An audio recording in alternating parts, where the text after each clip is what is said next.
कर्नाटक में होने वाले विधानसभा चुनाव में ज्यादा टाइम नहीं है। 10 मई को कर्नाटक में विधानसभा चुनाव होने जा रहे हैं। ऐसे में तमाम दल अपने मुद्दों को लेकर कूद गए हैं। अभी अमूल वर्सेस नंदिनी का राव था, अब उसके बाद राहुल गांधी आए, उन्होंने प्रधानमंत्री नरेंद्र मोदी पर बोल दिया, उन्होंने अपनी पॉलिटिकल बातें करी। इन तमाम चीजों के बीच में एक पर्सनल कैपेसिटी पर भी राहुल गांधी ने एक वायदा कर दिया। उन्होंने कहा कि हमारी सरकार आती है तो हम बेलारी में एक जीन्स पार्क बनाएंगे और जीन्स कैपिटल के रूप में इसको विकसित करेंगे। इतना विकसित करेंगे कि Bellary jeans capital of India के तौर पर जाना जाएगा।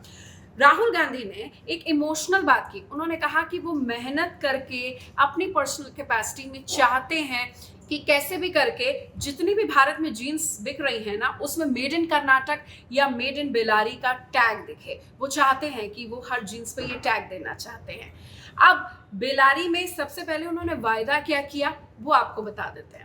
पूर्व कांग्रेस सांसद ने कहा है कि मैंने भारत जोड़ो यात्रा के दौरान बेलारी में कुछ जीन्स निर्माण इकाइयों का दौरा किया जो शहर से होकर गुजरती थी। मैंने उन इकाइयों में काम करने वाली महिलाओं की दुर्दशा देखी। मैं आपसे वायदा करना चाहता हूं कि हम बेलारी को भारत की जीन्स कैपिटल बनाएंगे। ये किसी सरकार का नहीं बल्कि मेरा वायदा है। हम एक जीन्स मैन्युफैक्चरिंग पार्क स्थापित करेंगे। मैं वो दिन देखना चाहता हूं कि जब हम दुनिया भर के युवाओं द्वारा पहने जाने वाली सभी जीन्स पर मेड इन बेलारी या मेड इन कर्नाटक टैग देखें। मैं कर्नाटक के मुख्यमंत्री से कहूंगा कि ये काम करवाऊंगा और ये मेरा वायदा है। राहुल गांधी यही नहीं रुके, वो कह रहे हैं कि कर्नाटक में अगर कांग्रेस की सरकार आई तो 5,000 करोड़ का बजट है और उसी की लागत से यहाँ पर एक मैन्युफैक्चरिंग यूनिट और तमाम पार्क्स, जीन्स पार्क विकसित किए जाएंगे। अब बेलारी कनेक्शन, बेलारी को लेकर इतने वायदे और इतना इमोशन क्यों है? खासतौर पर अगर मैं कांग्रेस की फैमिली की बात करूं तो उसका जवाब यह है कि सोनिया गांधी ने अपना चुनाव 1999 में बेलारी से लड़ा था।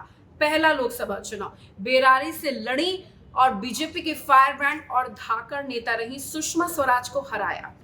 अब बेलारी के लिए इतना इमोशन क्यों? कांग्रेस के लिए क्या ये जो दक्षिण का रण है एक सियासी संजीवनी है? अब सियासी संजीवनी तो है ही, लेकिन बात यहाँ पर थोड़ा सा पर्सनल टच और पर्सनल बॉन्ड की भी है, एक इमोशनल बॉन्ड की भी है। दरअसल आपको याद होगा कि कांग्रेस की अंतरिम अध्यक्ष सोनिया गांधी 1999 में उन्होंने बेलारी से ही पहला चुनाव लड़ा था और जीत गई थी। इस चुनाव की सबसे बड़ी खासियत थी कि उन्होंने चुनाव लड़ा था सुषमा स्वराज के खिलाफ। सुषमा स्वराज उनके सामने थी। सुषमा स्वराज बीजेपी के फायर ब्रांड नेता, और उस समय सुषमा स्वराज ने इस चुनाव को इतना इंपॉर्टेंट समझा था कि 1 महीने में उन्होंने कन्नड़ लैंग्वेज सीख ली थी। बावजूद इसके सुषमा स्वराज ने जितनी भी सभाओं में सिर्फ कन्नड़ भाषा में बात की, public connect, local connect, regional connect की बात की, बावजूद इसके सोनिया गांधी 56,000 वोटों से यहाँ पर जीत गई थी। और उसी समय यंगस्टर्स रहे राहुल गांधी और प्रियंका गांधी अपनी मां के लिए इस बेलारी में चुनावी कैंपेन करते थे। तो भारत जोड़ो यात्रा के दौरान राहुल गांधी को वो तमाम चीजें जो फ्लैशबैक जो था वो सामने आ गया, एकदम रियलिटी में रील देखने लग गए और उन्होंने उसी समय वादा कर दिया। अब जब कर्नाटक में होने जा रहे विधानसभा चुनाव तो राहुल गांधी ने कह दिया है कि ये मेरा पर्सनल वायदा है, ये मेरी पर्सनल इच्छा है। मैं अपनी पर्सनल कैपेसिटी में बोल रहा हूँ कि जीन्स पार्क बनेगा, जीन्स कैपिटल ऑफ इंडिया बनेगी और जितने भी दुनिया भर के युवा हैं वो देखेंगे कि जो जीन्स है उसमें made in Bellary, made in Karnataka का टैग हो। बेलारी इंपॉर्टेंट है राहुल गांधी के लिए पर्सनली भी और चुनावी तौर पर भी।